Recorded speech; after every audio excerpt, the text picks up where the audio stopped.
Pada tahun 1999, saudara-saudara, di Ambon terjadi kerusuhan SARA, ya. Mungkin lebih tepatnya kerusuhan agama. Jadi orang Muslim dengan orang Kristen, Nasrani saling bunuh-membunuh, saudara-saudara. Jadi kerusuhan itu sengaja disetting latar belakang agama. Saudara, saya waktu itu masih SMP, kelas 2, ya. Dan bulan Februari tahun 99 saya mendapati bahwa Ambon kerusuhan. Kacau sekali, saudara. Saya tidak tahu saudara pernah tahu tidak bunyi senjata, bom, tapi bagi orang Ambon di sana itu setiap hari dengarnya bunyi senapan dan bom, saudara. Bahkan rumah saya kena bom. Satu malam, saudara-saudara, daerah saya itu berusaha dimasuki oleh para perusuh, saudara-saudara, daerah Kristen. Jadi berusaha dihancurkan dan dibumi hanguskan oleh mereka, dan keadaan begitu genting. Tengah malam, saudara-saudara, itu bunyi senapan itu terdengar mungkin kurang dari 1 kilometer dari rumah saya. Wah, bunyinya begitu saut-sautan, saudara, bunyinya begitu intens, dan sebentar-sebentar tembakan bom, saudara. Saudara, seperti ada di jalur Gaza, saudara, ya. Dan waktu itu tengah malam sekitar jam 2 atau jam 3, akhirnya ayah saya memutuskan untuk kita harus keluar dari rumah. Karena sepertinya ini bakal bahaya. Akhirnya saudara-saudara kita keluar dari rumah, dan benar saja saudara, kurang lebih 10 menit, 15 menit rumah saya kena bom. Mortir, senjata organik standar TNI, saudara-saudara, jatuh di rumah dan itu hancur, lebur, saudara. Dan akhirnya kami harus tinggal di pengungsian mungkin sekitar sekian bulan, saudara-saudara, tinggal di daerah gunung-gunung, pegunungan. Saudara, tinggal di pengungsian enak? Jauh dari kata enak, saudara-saudara. Jauh dari kata enak. Karena apa? Karena tidak punya rumah sendiri. Tidak berada di tempat rumah sendiri, berada di tempat yang familiar, dan harus berada di rumah orang dan sebagainya, saudara.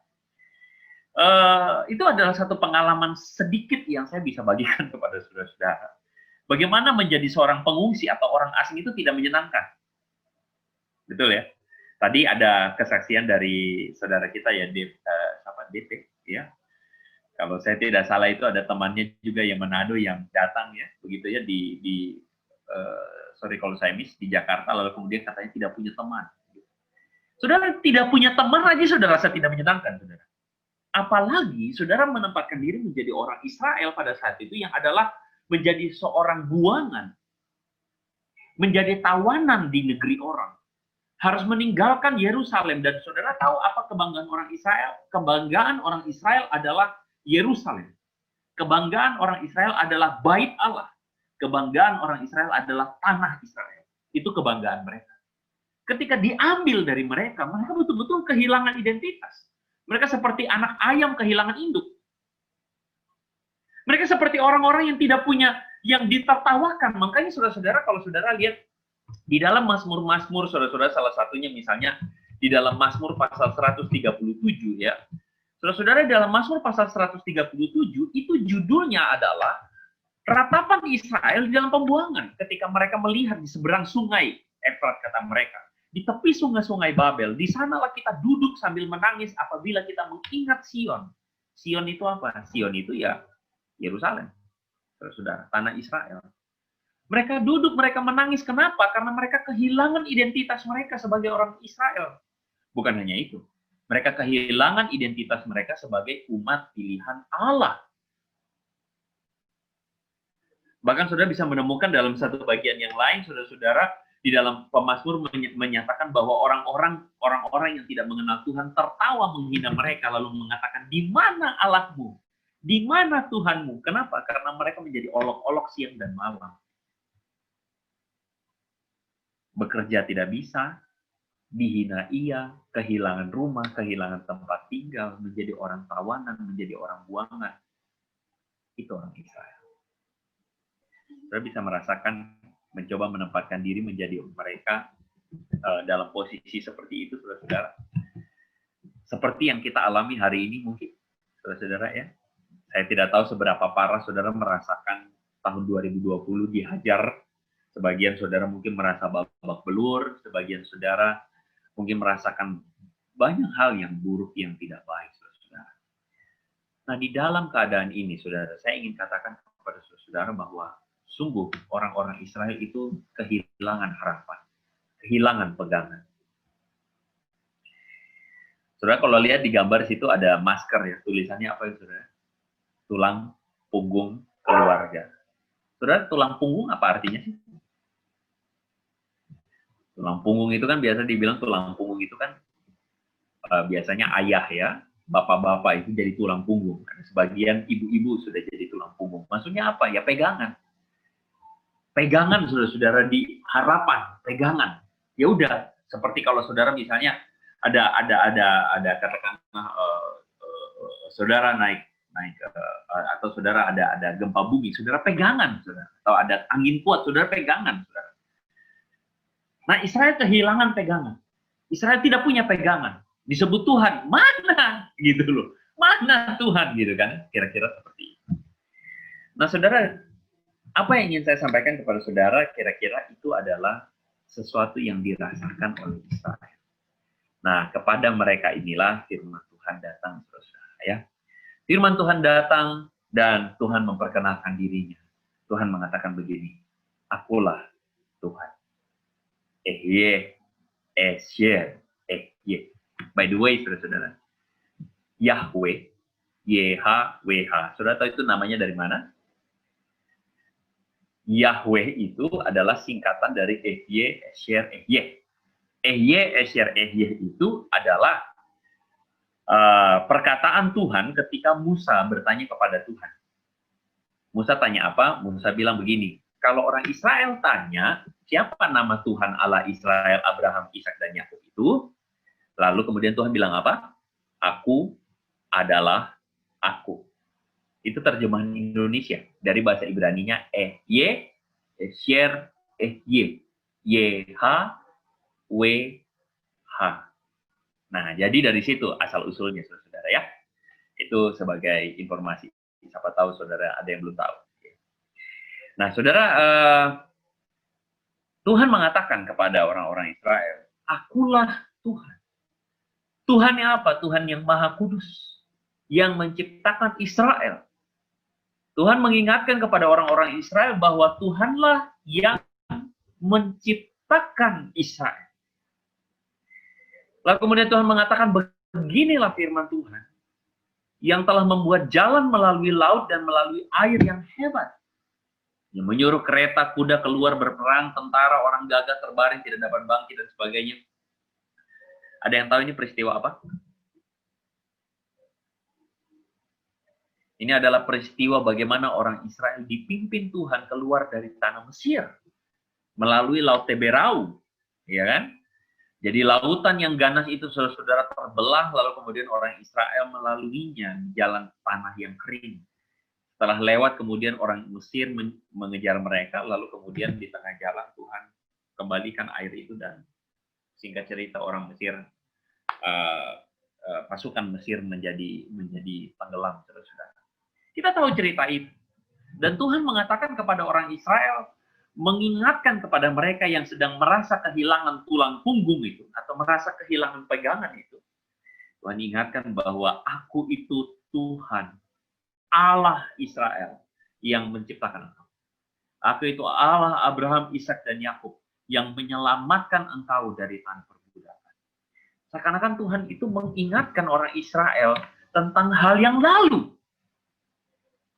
Oke? Nah, menariknya, saudara, ayat yang tadi kita baca apa? Jangan ingat hal-hal yang dahulu.